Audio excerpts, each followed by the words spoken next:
I want to start, like I always do. Quick honest upfront runtime.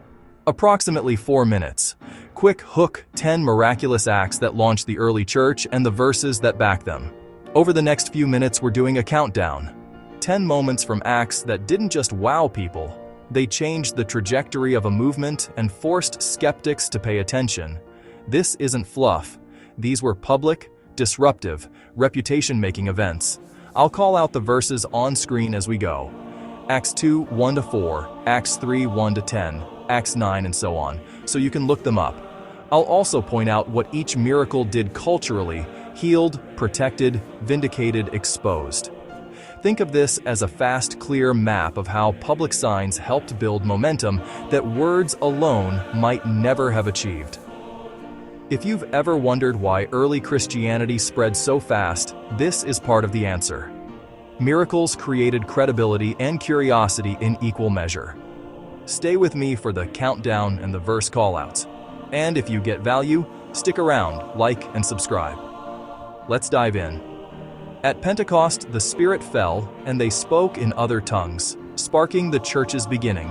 Acts 2, 1-4. Picture this. A gathered group becomes a public spectacle. People from many nations hear their own languages spoken.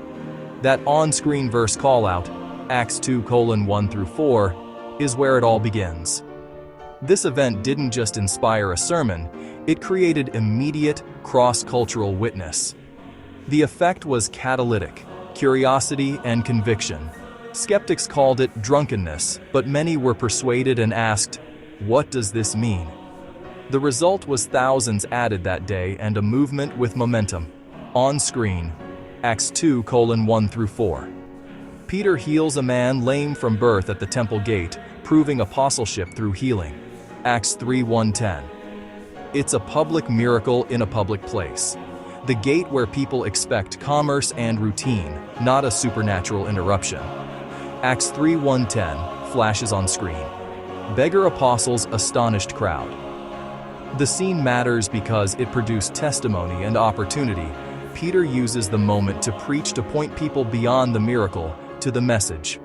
The crowd's attention wasn't incidental. It became a platform for proclamation on screen. Acts 3, 1-10. Peter heals Aeneas, and many in Lydda turn to the Lord. Acts 9, 32-35. This is a pattern repeat that signals consistency. Healings aren't isolated freak events, they're signs accompanying apostolic ministry. Acts 9, 32-35 appears on screen as the narrative shows the ripple effect in a town. What's striking is the social consequence. Whole communities rethink allegiances. One healed man becomes a focal point for many to consider the gospel seriously, and conversion follows. On screen, Acts 9, 32-35. Peter raises Tabitha from the dead, a powerful sign of restoration. Acts 9, 36-43. When a community's beloved is restored, it's not just biology, reputation, relationships, hope revived. This miracle bridges private grief and public faith. The result? Many believed. The resurrection story functions like a catalyst for trust in the apostles and the message they carried.